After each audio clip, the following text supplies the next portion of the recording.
हम सभी के प्रिय प्रदीप सर, जोरदार तालियां हो जाए सर के लिए। प्रदीप सर मंच पर आए और कार्यक्रम को समापन की ओर ले जाएं। हेलो, सबसे पहले गणतंत्र दिवस की हार्दिक शुभकामनाएं। हमारे प्यारे बच्चों, हमारे अध्यापक और यहाँ पर मौजूद हमारे अभिभावक जो कीमती समय को निकाल करके इस विद्यालय में पहुंचे और कार्यक्रम कर रहे बच्चों का हौसला बढ़ाए, हम उन्हें हार्दिक धन्यवाद, स्वागत और अभिनंदन करते हैं। आज हम यहाँ पर उपस्थित हुए हैं गणतंत्र दिवस मनाने के लिए। आपको पता है कि हमारा देश जब आजाद नहीं था, जब गुलामी के जंजीर में जकड़ा हुआ था, उस समय ना हमें पढ़ने की आज़ादी थी, ना हमें बोलने की आज़ादी थी।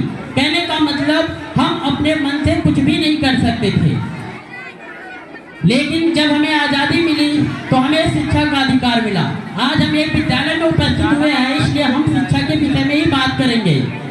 जब हमें पढ़ने की आज़ादी मिली तब से ही हम चाहे विज्ञान के क्षेत्र में हो, चाहे साहित्य के क्षेत्र में हो, चाहे रक्षा के क्षेत्र में हो, हर विषय में हम नई उपलब्धियां हासिल कर रहे हैं। और ये उपलब्धियां आती कहाँ से हैं? ये उपलब्धियां विद्यालय से उत्पन्न होती है। एक अच्छा सैनिक इसी विद्यालय से पैदा होता है, और एक अच्छा साहित्यकार इसी विद्यालय से पैदा होता है, और एक अच्छा वैज्ञानिक इसी विद्यालय से पैदा होता है, और वो नई खोज करता है जिससे विज्ञान के क्षेत्र में नई तकनीकों का विकास होता है। इसलिए हम आपसे यही कहना चाहेंगे, चाहे वो अभिभावक हो, चाहे वो बच्चे हो, चाहे टीचर्स हो, सभी मिल करके हम अपना फोकस सिर्फ एजुकेशन की तरफ रखें। चाहे वो विज्ञान के क्षेत्र में हो, चाहे खेल के क्षेत्र में हो, चाहे वो किसी भी क्षेत्र में हो, सारा फोकस हमारा एजुकेशन की तरफ रहना चाहिए।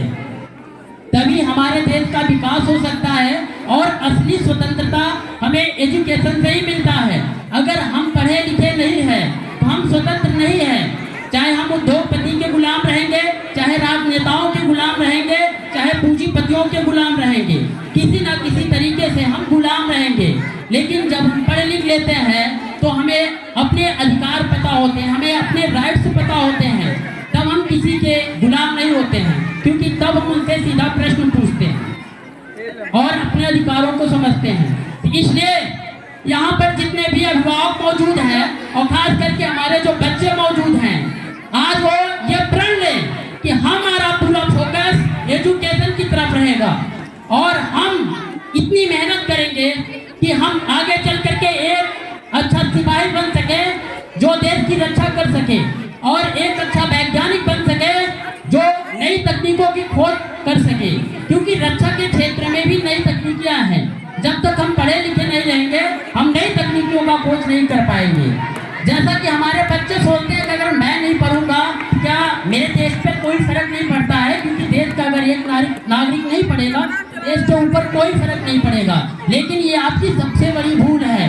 देश का प्रत्येक विद्यार्थी अगर यही सोचने लगे तो हमारा देश अनपढ़ हो जाएगा, ऐसा आपको नहीं सोचना है। हर व्यक्ति का जो है सहयोग होता है देश के विकास में, इसलिए हर व्यक्ति को पढ़ना चाहिए और आगे बढ़ना चाहिए। आपको मैं बताऊं, ये Bimla memorial higher secondary school जब हम लोग इस विद्यालय में आए थे तब ये शून्य पर था, यहाँ पर कोई भी विद्यार्थी नहीं था।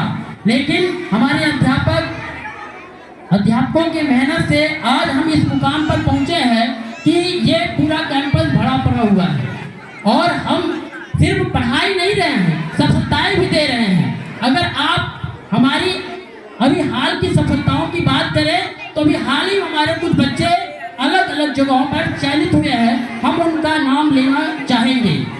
इसलिए नाम लेना चाहेंगे ताकि आप उनसे मोटिवेट हो और आप भी मेहनत करो और आगे बढ़ो। हमारे हाल में जो चयनित होने वाले विद्यार्थी हैं, मैं सबसे पहले नाम लेना चाहूँगा एसवैन सिंह, जो कि एयरफोर्स में ऑलरेडी अंडर ट्रेनिंग है, और उन्होंने भी हाल में CDS कंबाइंड डिफेंस सर्विस, जो कि एक IAS अधिकारी के रैंक की नौकरी होती है, उस एग्जाम को क्वालिफाई करके अभी SSB दे रहे हैं। अभी उनका फाइनल रिजल्ट नहीं आया है।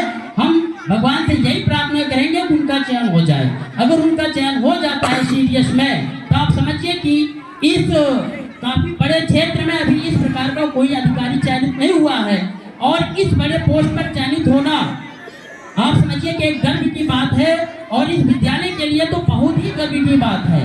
तो हम आपसे कहना चाहेंगे कि उनसे आप मोटिवेट हों और इसी तरीके से आप भी करें। और है आकाश मिश्रा, अभी जो है सीआरपीएफ का रिजल्ट आया था उसमें चयनित हुए। सुमित यादव ये जो है एयरफोर्स में 2 बार क्वालिफाई हो चुके हैं, एक बार ये मेडिकल में अनफिट हुए थे, अभी दोबारा इनका मेडिकल होना बाकी है। राहुल गौतम जो एसएससी सीजीएल के द्वारा चयनित होकर के आपके प्रतापगढ़ ही न्यायालय विभाग में चयनित हैं। अंकित मौर्य यूपी पुलिस में अभी उनका सिलेक्शन हुआ है। नवजीत सरोज जो कि यूपी पुलिस में कार्यरत है।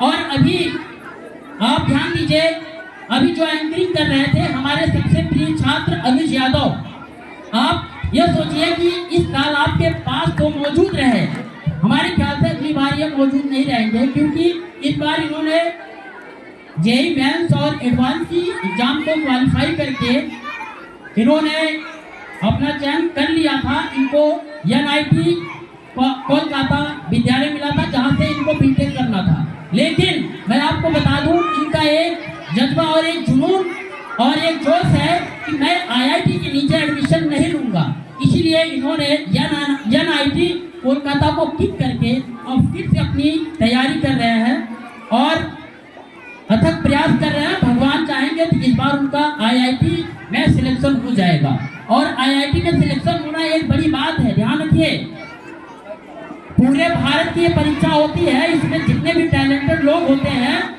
वही इस परीक्षा को पास कर पाते हैं। तो आप समझिए कि आपके Birla memorial higher secondary school में भी इस प्रकार के टैलेंट है, जो पढ़ाई के साथ साथ, पढ़ाई में एकेडमिक लेवल में तो अव्वल रहते ही हैं, उसके साथ साथ ये जो है कंपटीशन में भी अपना परचम लहरा रहे हैं। इसलिए हम अपने सभी विद्यार्थियों से कहना चाहेंगे, इन लोगों से मोटिवेट हो करके एक ही पढ़ाई में अपना स्थान रखें और उसके साथ साथ सरकारी नौकरियों में भी अपना चयन करें।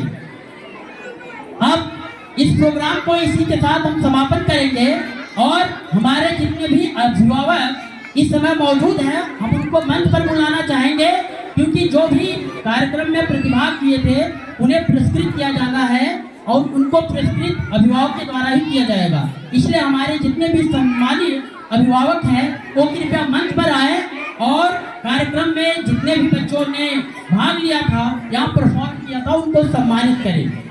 हम जितने भी अभिभावक हैं उनको मंच पर बुलाना चाहेंगे। कृपया सभी अभिभावक मंच पर आए। आइए बाबा जी, आइए। विनोद भैया, सभी अभिभावक मंच पर आए। इसी के साथ भारत माता की सिर्फ जय बोलने से काम नहीं चलेगा, उसके लिए हमें मेहनत करना पड़ेगा और ये जयकारा लगातार बोला जाए, भारत माता की जय। उसके लिए हमें अपने देश को आजाद रखना होगा, और अपने देश को आजाद हम तभी रख सकते हैं जब हम अन्य देशों से तकनीकी में, शिक्षा में, हर चीजों में आगे रहेंगे। उसके लिए हमें अथक प्रयास और मेहनत करना पड़ेगा। तो मंच पर मौजूद अभिभावकों के लिए जोरदार तालियां, इतनी तेज तालियां होनी चाहिए कि सारा कैंपस कपकपा उठे। और एक बार फिर भारत माता की जय। अनुज, अब आप जो है